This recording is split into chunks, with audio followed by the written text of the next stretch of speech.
7 fears 90% of men never talk about. In this video, I'll show you also 5 steps to keep peace in your relationship. Welcome to Lifestyle Therapy channel. Stay tuned.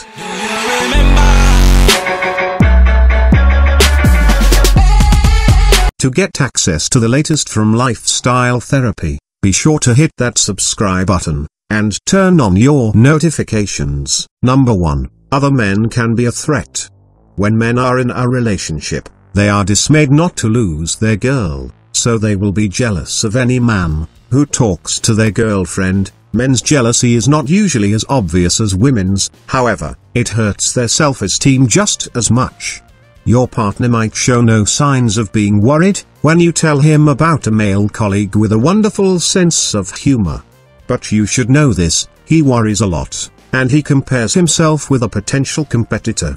To wipe out his fear, you should talk to him honestly, and explain that there is absolutely no threat. Number 2, little experience in relationships.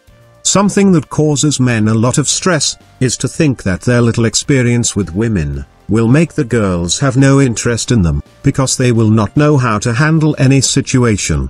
The image of the perfect man is every man's worst nightmare, because it makes them try to look like experienced lovers, and lie about their previous relationships, and the actual number of those relationships. They are afraid of the same things as women are. The truth is that there are many ladies who prefer someone without so much knowledge, because they can shape the behavior together and create one of the best relationships they have ever had. One other thing, if you had many partners, your boyfriend will worry that you are more experienced than him. Talk about your past and explain that he is different, and possibly better than everyone. If you support him and show him all the love he deserves, he will be more confident, and he will use that love as a fuel to be an even better boyfriend or a husband. Number 3, height. It's understandable that men should worry about their height. Women are also valued for their height, but it matters more when it comes to men, because one of the main features of an ideal man is being tall. Maybe physical superiority is an analogy to superiority in other areas of life, which is why men worry about this so much. Or maybe they know that women will go for the taller one most of the times. If women cared about height less, then guys who are not that tall would have more chances. Size doesn't matter if it's not about the size of his heart. Number 4, money. Social pressure makes men think that in the future they must be the ones who provide the money in the house.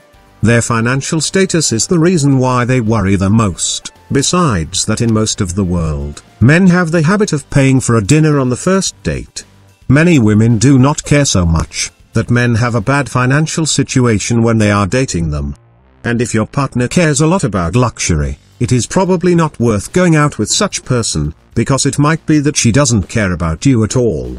However, economic stability is very important in adulthood, and when you start to create a family.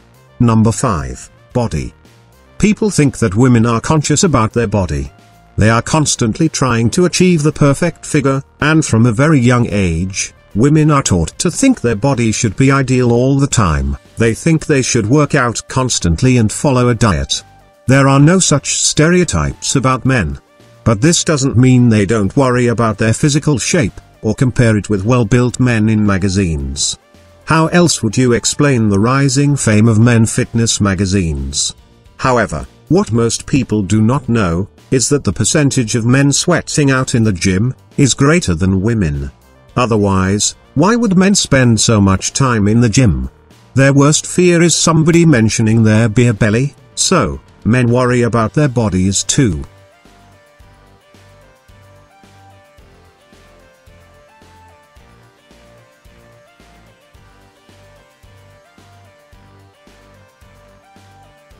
Number 6, hair. The body hair has been a mark of a very masculine man, and the truth is that many do not know if it is okay to have a lot, or little of them on their body. Another big problem is hair loss, which actually is one of the most popular traumas, because it happens increasingly early in life that young men are getting bald. This is why the mentioning about such problems to your partner would not be the best option. This can make his self-esteem drop significantly. Although many seem to not care so much, it is one of the biggest men's concerns today. Number 7, expressing emotions. Don't cry. You are a man. This is what men always heard as children. Their parents wanted to make them strong, and able to protect their families, but we think that's not such a good idea. This is us telling them to suck up their emotions, and deal with them. These same boys, when they grow up, have a hard time expressing grief or their emotions. They consider expressing their emotions as a sign of weakness.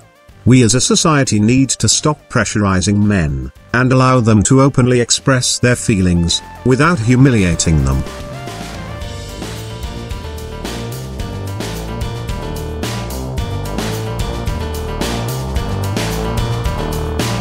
Number 1, awareness. Start by developing more awareness of your own role in your relationship. When a difference arises, try becoming an observer of your thoughts, your emotions, your needs, and your ego. One way to develop this life skill is to ask yourself questions like, what is it I really want at this moment? Is what I want coming from my heart or my ego? Will getting what I want help our relationship, or hurt it? Will getting what I want strengthen our relationship, or weaken it? If I keep insisting, what will that do to the peace of our relationship? Number 2, take a moment for yourself. If you've had a bad day, or your partner has snapped at you, take a minute alone to compose yourself before you speak to them. If you're feeling stressed and high-strung, you might flip and overreact when you speak to them. The most important thing is to make sure that you are okay and feeling better. Different things calm different people down. Maybe a gym session works for you, or eating a bar of chocolate. If you've spent a minute alone and you still feel terrible, tell your partner when you see them. Explain calmly that you've had a difficult day, and you don't want to take your negativity out on them. Then you can keep conversation to a minimum, or you can chill somewhere else, until your mood has lifted. When you do speak to your partner, you will be feeling less pessimistic and negative, so the conversation is less likely to be argumentative. Number 3, figure out how to calm yourself down. If you need to take a walk, scream into a pillow, or punch the couch to let off some steam, do it where your partner can't see, and then approach them once you're not blocked by an angry fog. Number 4, maintain boundaries. When people get close, boundaries can get fuzzy. In a relationship without boundaries, you let the other person manipulate you into doing things you don't want to do. You act out of guilt, instead of honoring your needs. You let someone offend you without telling them how you feel about it. The best way to ensure people treat you how you want to be treated, is to teach them. That means you have to love and respect yourself enough to do that, to acknowledge what you need, and speak up. The only way to truly have loving, peaceful relationships is to start with a loving, peaceful relationship with yourself. Number 5, apologize and accept apologies. The path to forgiveness is easy to find, when there is a sincere apology pointing the way. If you blew it, say I'm sorry. Don't let your pride get in the way. A genuine, heartfelt apology can go a long way toward keeping peace in your relationship. Life is short and an apology costs you nothing. So, be willing to do the right thing for your relationship, instead of propping up your ego. If your partner offers you a sincere apology after a fight, try to accept their apology. It can be difficult if you are still angry at them, but focus on the fact that their apology is genuine. If you don't accept their apology, they will feel upset, and they might start to feel frustrated and angry again. Realize that they are reaching out to you to fix the problem. They regret upsetting you, and they are genuinely sorry for the things that they said. Don't throw this back in their face, as apologizing is difficult for many people, and it may put them off apologizing in the future. Forgiveness isn't a gift that you can withhold from someone for as long as you like, and if you do, they may start to think that you are playing with their feelings. I hope you enjoyed the video. If you find it useful, don't forget to share it, and make sure to subscribe to see more video in the future. Thanks for watching, and see you soon.